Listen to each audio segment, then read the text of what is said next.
Bedenimiz için enerji dendiğinde aklımıza ilk ne geliyor? Bir besinin kalori değerini bilmek bizim için yeterli mi?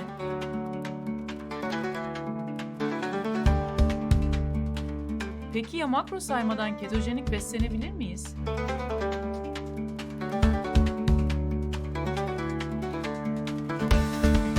Ketogen Yaso ile sağlıklı yaşam serüveninde bu hafta makroları inceliyoruz.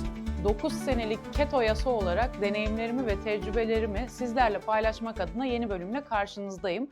Akışımız aslında birazcık farklıydı. Farklı bir konudan konuşmayı planlıyordum bu hafta. Ancak 3 ayrı kişiden makroları anlatır mısın diye talep gelince makroları öne alalım istedim. Kafa karıştıran bir konu. Şu konuyu iyice bir sindirelim. Nasıl hesaplıyoruz makrolarımızı? Ondan sonra kaldığımız yerden devam edeceğiz. 2016 senesinde ketojenik beslenmeye başladığımda kafamı karıştıran konulardan bir tanesi makrolar. Şu bilgiye hakimdim, biliyordum yani. %70 yağ tamam, %25 protein, %5 de karbonhidrat ağırlıklı besleneceğim ama neyin %70'i? Yani neyin %25'i? Çok kafa karıştırıyor. Yani bir değer olmalı ki onun %70'ini alayım değil mi? Orada bir bilgi eksikliği vardı. Zamanla zihnimde oturdu, zamanla çözdüm mevzuyu. Nasıl hesaplayacağımı adım adım tabii bu süreçte de 9 sene içerisinde ketojenik beslenmeyle ilgili tüm dünyada ve Türkiye'de de doktorlar da başta olmak üzere bilim tarafında da çok fazla kaynak elimize ulaşmaya başladı. Farklı farklı yerlerden biz de faydalanmaya başladık. Ben nasıl yaptığımı izah edeceğim burada. Umarım işinize yarar. Hadi gelin başlayalım. Makrolarımızı hesaplamaya başlamadan önce kaloriyi bir sindirmemiz gerekiyor. Yediklerimizi sindirmemiz gerekiyor gibi oldu. Kalorinin ne olduğuna bir bakalım ki o tarafı bizim için önemli. Keza makrolarımızı hesaplamak için günlük ne kadar kalori ihtiyacımız olduğunu bilmemiz gerekiyor. Kalori dediğimiz şey ketojenik beslenmede enerji bakımından sadece bir yakıt birimi. Örneklendirelim hemen bunu. Bir vasıtayı, aracı göz önünde bulunduralım. 100 kilometre gitmesi için 10 litre yakıt yakması gerekiyor. Kendi aracımdan örnek veriyorum. Sizin araçlarınız farklı yakıyor olabilir. 10 litre yakıta ihtiyacım var değil mi? 100 kilometre için, bu mesafe için. İnsan bedeninin de 24 saatlik zaman diliminde hayatını devam ettirebilmesi için belirli bir miktarda yakıt alması gerekiyor. Bu yakıt birimini gösteriyor kalori, ketojenik beslenmede. Bu kalori değeri kişinin cinsiyetine, yaşına, boyuna, kilosuna göre, günlük haftalık yaptığı egzersiz yüküne ve egzersiz tarzına göre değişiklik gösterebiliyor. İşte duyarsınız 1500 kalori, 2000, 3000, 4000 kişiye göre değişir. 90'lı yıllarda 90'lar pop müziğiyle birlikte aynı zamanlarda patlama yaşayan klasik diyetler işte neydi? Bir tabakta 2 dilim tam buğday ekmeği, 7 tane zeytin, kibrit kutusu kadar peynir. Aşina geldi mi? Bu hepimiz duymuşuzdur yani bu.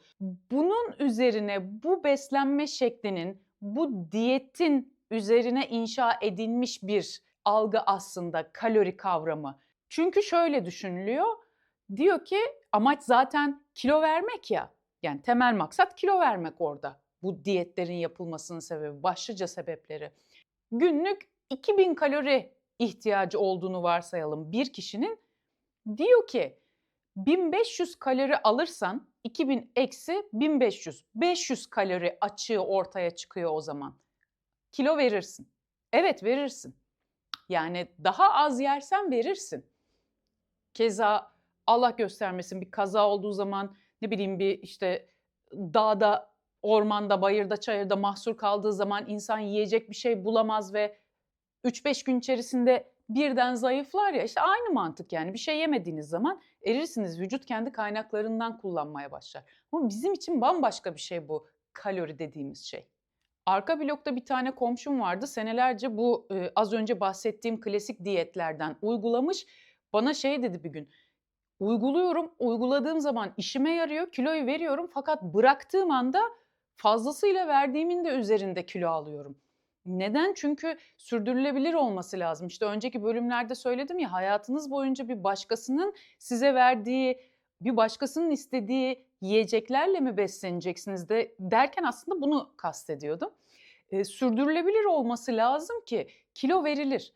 Kilo vermesi aslında sistemi biliyorsanız kolay. Buradaki mevzu sabit kilonuzu koruyabilmek. Hayatınızın genelinde evet 2-3 rakamlarda oynama olur ama genel olarak kiloyu koruyabiliyorsak bu önemli. Yoksa kiloyu verdik, işte 10 kilo verdik, bıraktık diyeti, yeme alışkanlığımız geri dönecek. Alışkanlığı değiştirmediğimiz sürece hop tekrardan dön başa olacak. Veya bu tarz bir beslenme şekliyle kiloyu verdik ama hiç de spor yapmadık, sadece yürüdük. Yani ağırlık kaldırmadık, kaslarımızı güçlendirmedik. Nereden verdik o kiloyu? İlk önce bir ödemden gidiyor zaten. Ondan sonra hadi yağ yakımına da geçtik. Kas, orada kas kaybı da çok önemli. Yani yeteri miktarda protein alıyor muyuz, egzersiz yapıyor muyuz? Bunların hepsi birbirine bağlı bir zincir. Kalori konusunun içerisinden yavaş yavaş makrolara doğru yaklaşıyoruz. Bu konuyla ilgili birkaç şeyin daha altını çizmek istiyorum geçmeden önce makrolara. Az önce bahsettim ya, kalori açığı çıkartırsanız, kalori açığı yaratırsanız kilo verirsiniz. Bir de bunun tam tersi var. Hani zayıf olan insanlar var, kilo almak istiyorlar. Bu sefer ne yapması gerekiyor? Bu beslenme mantığı altında günlük alması gereken kalori miktarı 2000 mi? Ben 3000 kalori yiyeyim, o zaman kilo alayım. Alabilir büyük ihtimalle. Bununla paralel olarak bir de şöyle bir vücut tipi var. Benim bir tane çok yakın arkadaşım var mesela. Yiyip yiyip kilo almayanlar. Yiyor, hiç kilo almıyor. Şimdi günümüzde mesela çayına şeker atanların sayısı azaldı değil mi? Ya kız bir şeker atıyor çayına. Bak abartıyor diyeceksiniz, yani belki çoğunuz inanmayacaksınız ama böyle avuçla küp şeker atıyor. Böyle çay kaşığı dönmeden önce o bir yoğunluk oluyor böyle çay bardağının dibinde. O kadar şeker tüketiyor. Deli gibi makarna yiyor. Makarnanın yanında ekmek, işte bizim kültürümüzde geçenlerde Yılmaz Özdil de dedi ya, öyle alıştırıldık çünkü pilavın yanında ekmek. Yani karbonhidratın yanında karbonhidrat gibi. Şimdi bu kişinin avantajlı olduğu düşünülüyor. Diyor ki oh gömüyorum pastayı, çöreği, böreği, kilo almıyorum. Kilo dediğimiz şey dışarıdan gözle görülen, vücut çevremizde herkesin farklı bölgesinde biriken o yağlar, ne dedik? Kullanılamayan enerji sebebiyle aslında oluşan, yani ihtiyaç fazlası yemekten dolayı olan şey bu. Bu yağlar, bu kilo. Peki bu yiyen kişi ve yemesine rağmen almayan kişi nerede biriktiriyor bu yağları? Ya onda yağ birikmiyor mu zannediyoruz? Birikiyor. En tehlikelisi o. Ya aylarca söyledim. Dedim ki bak yeme, şu makarna vesaire falan filan, bu huyuma da vazgeçtim, bıraktım artık. Sana ne dedim ya, kim ne yerse yesin yani. Seviyorum ya. Yani çevrem, arkadaşlarım zarar verdiğini bildiğim için kıyamıyorum, yani istiyorum ki, ama tabii benim haddime değil. Son verdim ona, konuşmuyorum artık. Karaciğer yağlanması çıktı. Aradı beni, dedi ki Yaso doğru söylüyormuşsun, karaciğer yağlanması çıktı bende dedi. Hemen bir klasik diyet önerilmiş. 2 dilim tam buğday, işte görüyorum paylaşıyor da Instagram'dan, zeytin, peynir falan. Dedim ki bu sürdürülebilir bir şey değil. Arzu edersen ketojenik beslenmeden bahsedebilirim sana, hani detaylı anlatabilirim yapmak istersen dedim. Ben bunu bir deneyeceğim 1 ay dedi. Elbette ki herkesin kendi tercihi. 3 gün sonra bıraktı. Şu an hala daha makarna yiyor. Dolayısıyla bu bir avantaj değil. Yiyip yiyip kilo almamak daha tehlikeli. Karaciğer yağlanmasına sebep olursunuz. Veyahut da şey var mesela, spor yapan, düzenli egzersiz hayatı olan ve aynı zamanda yiyen. Bir dilim pasta yediğini varsayalım bir kişinin, işte 250-300 kalori. Diyor ki dün bunu yedim, bugün bunu yakmak için işte 1 saat yürüyeceğim veyahut da kuvvet antrenmanı yapacağım. Yani sporla zayıflama. Tamam da bunun giderken vücutta bıraktığı çöp, yani karbonhidratın bıraktığı çöp, makrolar bizim için neden önemli? Geliyoruz, az kaldı. Son zamanlarda takip ettiğim, paylaşımlarını okumaktan büyük keyif aldığım müthiş bilgilendirici Doktor Rengin Börekçi, kan şekeri, insülin, hemen hemen her gün bir post paylaşıyor. Altında detaylı detaylı yazıyor. Geçenlerde hikayesinde paylaşmıştı. Çok hoşuma gitti. Onu sizle paylaşmak istiyorum. Egzersizin kas gücünüzü korumada faydaları vardır. Ama kilonuzu korumak için egzersiz yapmanız gerekiyorsa beslenmeniz yanlıştır. Kilolarınızdan koşarak uzaklaşamazsınız yazmış. Ya çok güzel, çok beğendim, çok hoşuma gitti. Yani yiyorum, spor yapıyorum. Bunu yemek için spor yapıyorum. Bunu çok güzel anlatıyor. Yani beslenmemiz doğru mu? Kalori konusu birazcık zihnimizde netleştiyse gelin makrolara bakalım. Ketojenik beslenmede sistem farklı. Bizim kilo ile işimiz yok. Bazı ketojenik dayanışma sayfalarında da sohbetler oluyor. Oralarda da her zaman söylüyoruz ya, başladınız mı? Baskülü komşuya verin. Bizim oradaki rakamla işimiz yok. Yani oradaki sadece bir rakam. Çünkü kilo vermek bu işin zaten hediyesi. Bizim maksadımız, odaklandığımız şey sağlıklı beslenmek. Sağlıklı beslenmek ketojenik için ne demek? Kan şekerimizi ve insülini hızlı yükseltmemek demek. Ne demiştik önceden? Yükseldiği hızla düşer. Denge burasıysa yükseldi. İşte şeker ve karbonhidrat içerikli glisemik indeksi ve yükü yüksek olan bir şey yediniz. Hızlı bir şekilde çıktı, aynı çıktığı hızla da düştü. Düşerken durmadı burada. Burada durması lazım halbuki. Duramaz, mümkün değil. İndi. İşte elim ayağım titredi, ağzıma bir şey atayım, kan şekerim düştü. Hop tekrardan çıkarttık, tekrardan düştü. Bu böyle devam ediyor. Ketojenik beslenmede şuysa bizim çizgimiz, şöyle dalgalandırıyoruz. Bizim amacımız bu. Sağlıklı beslenmek dediğimiz şey bu.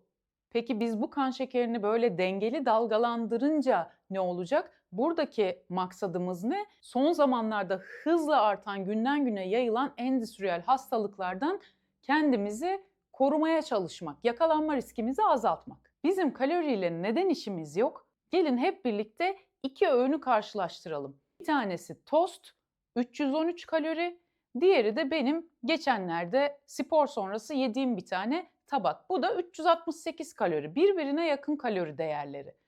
Ancak içerik olarak aynı mı?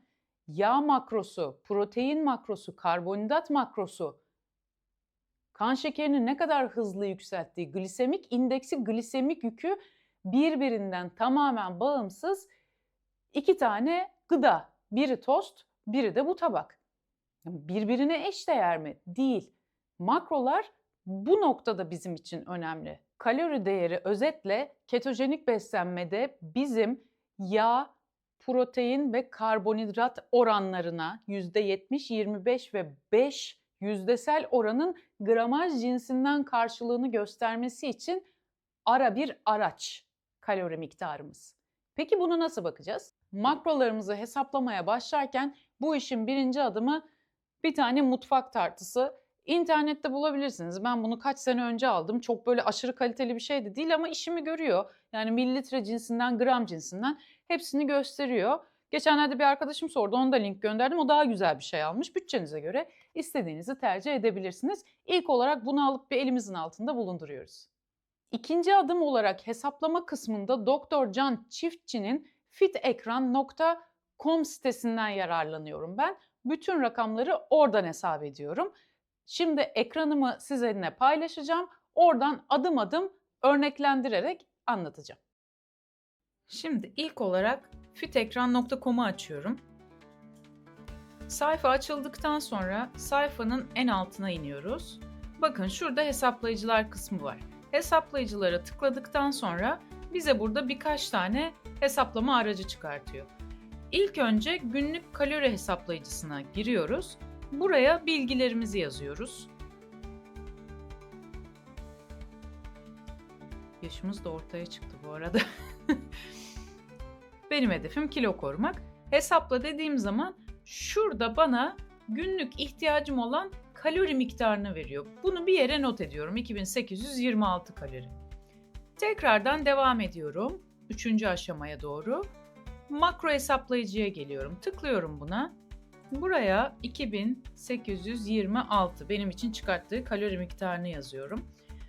Buraya da ketojenik beslenmenin %70 yağ oranı, %5 karbonhidrat oranı ve %25'te protein oranını. Bunu bu arada düşük karbonhidratlı beslenenler de kullanabilirler. Yani bu oranları ne olarak giriyorsanız size o şekilde verecektir.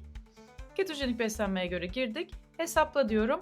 Bakın benim günlük almam gereken 220 gram yağ, 35 gram karbonhidrat, 177 gram da protein.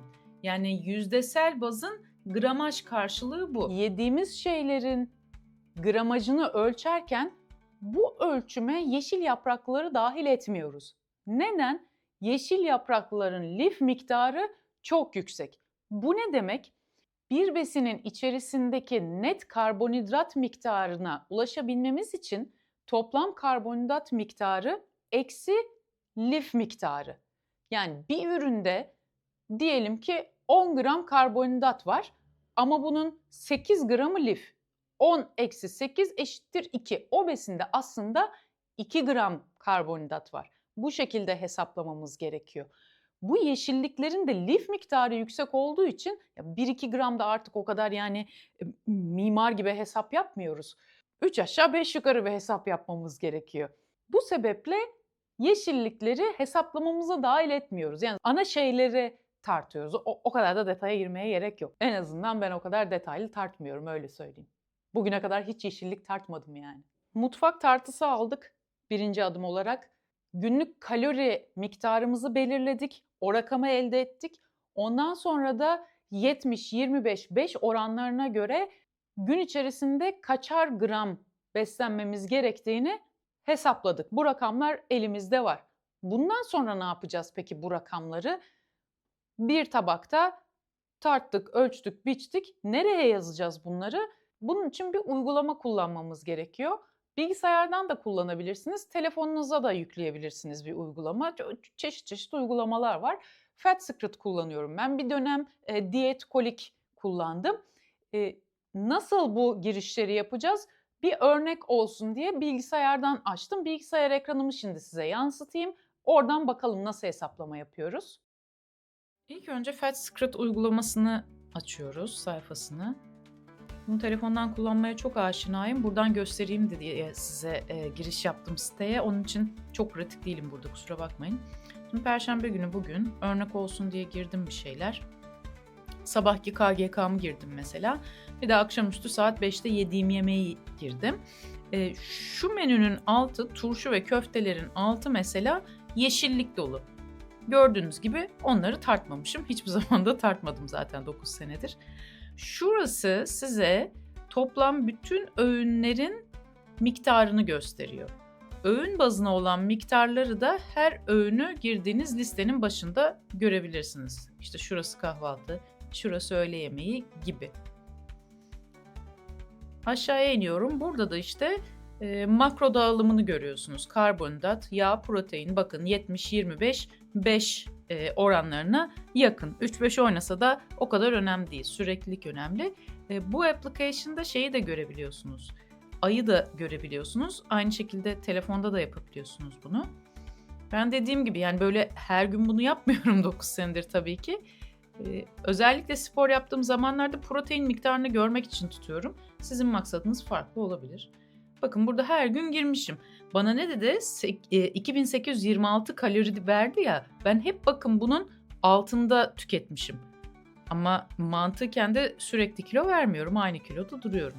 Dolayısıyla işte kalori alma verme, kalori açığı ya da fazlası yaratma o noktada bizde bir işe yaramıyor. Şuna bir gireyim mesela.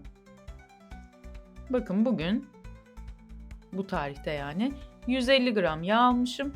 48 gram karbonhidrat, 95 gram da protein.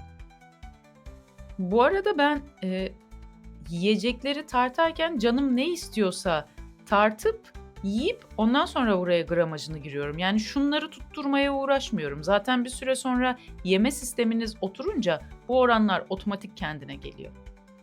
Bakın dağılıma %70 yağ, %5 protein, %10 karbonhidrat. Makro hesaplaması aslında bu şekilde yapılıyor. Siteden aldığımız rakamlar vesaire bunları her zaman yapmadığımız için ilk başta böyle bir hengame gibi gelebilir. Bunları bir kere yapıyorsunuz. Yani bir yere not edebilirsiniz. İşte kaç gram yağ, protein, karbonhidrat o miktarda ölçerek bakarsınız. Zaten bunu devamlı olarak yapmıyoruz. Yani bir hafta yapsanız ortalama kişiye göre tabii değişir. Gözünüz aşina oluyor zaten. Yani işte bir tatlı kaşığı krema aşağı yukarı kaç grama denk geliyor? 2-3 oynasın, 2-3 puan oynasın önemli değil ki. Yani o kadar kendimizi kasmıyoruz ketojenik beslenmede. Bütün bunlarla beraber şunu diyebilirsiniz. Ay ben hiç sıkıntıya gelemem. Uğraşamam öyle şeylerle. Gramajdır, şudur, budur vesaire. Hiç önemli değil. Uğraşmayın. Yıllarca ölçmedim. Ya en başlarda hiç ölçmedim. Hiç ilgilenmedim onunla. Keza o dönemde yaptığım işte müthiş bir seyahat temposu vardı. Yani havalimanlarında o uçaktan o uçağa, otel, müşteri, araba kullanma vesaire. Nerede mutfak tartısı da hesaplayacağım onu? Yani, sabit bir düzendeyseniz evet, bu mümkün ama yoğun bir tempo içerisindeyseniz bu arada sabit masa başında çalışırken de bu benim için çok kolaydı. Ama genellikle zaten sahada olduğum için oradan oraya koşturuyorum, mümkün değil. Amerika'da eyaletten eyalete çok uzun saatler araç sürüyorum. Yol üzerinde bir süre sonra acıkıyorsunuz elbette ki. Zaten seyahat esnasında bilinç kıtlığa giriyor. Ya kıtlık bilincindesiniz. Elinizin altında her an yiyecek bulamayacağınızı düşünüyor. Sanki taş devrindeyiz de. Halbuki var. Ama neler var? Bu yaptığım seyahatten örnek veriyorum. Ya geçiyorum benzinci tabelası görüyorum. Subway, işte Pizza Hut, Starbucks, McDonald's, Kentucky, tavukçu. Yani hangi birini yiyeyim, ne yiyeyim? Ya da otoban üzerinde, Walmart ya da Whole Foods yok ki gireyim içeriden bir salata alayım, yanına da pişmiş bir protein alayım, oradan atayım, 2 dakika arabanın içinde yiyeyim, devam edeyim. Mümkün değil. Yani seyahat koşullarına da uyduruyordum o zaman ketojenik beslenmeyi. Geçen gün bir arkadaşım sordu, sen şimdi İskender yiyemiyor musun? Ya ben İskender'in kralını yerim. Böyle bol tereyağlısını yerim. Benim İskender porsiyonunda içinden çıkarttırdığım tek şey şu. Sipariş verirken şöyle diyorum. Altına ekmek koymayın lütfen. Bitti. Karbonhidratı çıkardım içerisinden. Domates var, yoğurt var. Ya o kadar takılmayın, yiyin gitsin. Protein yiyorsun, yağ yiyorsun, neyse. Diyeceğim o ki böyle yoğun tempolu seyahatlerdir, oradan oraya koşturmadır. Bunların içerisinde zaten ben makro saymadım. Mümkün olduğunca yememem gereken neler var? Bunlardan uzak durdum. Yani ilk başta şeyde deniliyor ya, o da soru işareti oluyor. Acaba bu yiyecek keto mu? Bu besin keto mu? Neleri yemeyeceğimizi biliyoruz ya, hani liste halinde onları ayırdık önceki bölümlerde. Neleri yemeyeceğinizi biliyorsanız gerisi önemli değil. Yiyin gitsin, doyana kadar yiyin. Ya porsiyonlarınızı böyle doldura doldura yiyin. Çevremden hep öyle diyorlar. Ya sen benden daha çok yiyorsun, kiloyu ben alıyorum. Nasıl oluyor anlamıyorum. Nasıl oluyor? Paketli gıda yiyorsun, belki ondan oluyordur. Ben doyana kadar yiyorum. Asla aç kalmadım bugüne kadar çok şükür. Hayatın her koşulunda ne şekilde devam ediyorsanız edin, keto ile her şey mümkün. İstiyorsanız muhakkak ki bir yolunu buluyorsunuz. İnsan istiyorsa kendine bir şeyi yapmak için alternatifleri de yaratabiliyor veyahut da yapmamak için başka bahaneler de üretebiliyor. Caddede ketojenik beslenebilirsiniz, uçakta da ketojenik beslenebilirsiniz, yemeyebilirsiniz gelen öğünü mesela. Yani ben en uzun uçuşumu hatırlıyorum. 17 saat. Medellin, Bogota, Bogota, Panama, Panama, İstanbul. 17 saat. Ne yiyeceksiniz? Meyve tüketmiyoruz evet ama çantama bir tane muz atıyorum. Badem atıyorum. Örneğin oralara sonra geleceğiz. Seyahatte ilerleyen dönemlerde yollarda da konuşacağız ketojenik beslenmeyi. Nasıl yapabiliriz? Ya istiyor muyuz? Ben çok seviyorum. Ben isteyerek, severek yapıyorum çünkü faydasını görüyorum. Dolayısıyla böyle mümkün olduğunca içinde bulunduğum şartlara uyacak şekilde işte bunu ketoda yememem lazım gibi böyle şartlanmadan o koşullar içerisinde ne varsa kötünün iyisi yiyerek devam ediyorum. O zaman sürdürülebilirliği yakalıyorsunuz. Başlangıçta makrolarla uğraşmak istemiyorsanız hiç uğraşmayın. Önce bir şu karbonhidratı, şu şekeri bir temizleyelim bedenimizden. Şu acıkma, işte tatlı krizleri, bu mevzuları bir halledelim. Ondan sonra gerisi zaten gelir. Adım adım, yavaş yavaş. Tüm bu aşamalara rağmen yine de aklınıza takılan bir nokta olursa, ya şurasını nasıl yapacağız dediğiniz bir şey varsa lütfen mesaj atın. Bilgim dahilinde elimden geldiğince yardımcı olmaya çalışırım. Bir sonraki bölümde görüşmek üzere. Kendinize iyi bakın. Keto besinli günler diliyorum. Hoşça kalın. Bay bay Moka. Moka uykulu. Hoşça kalın.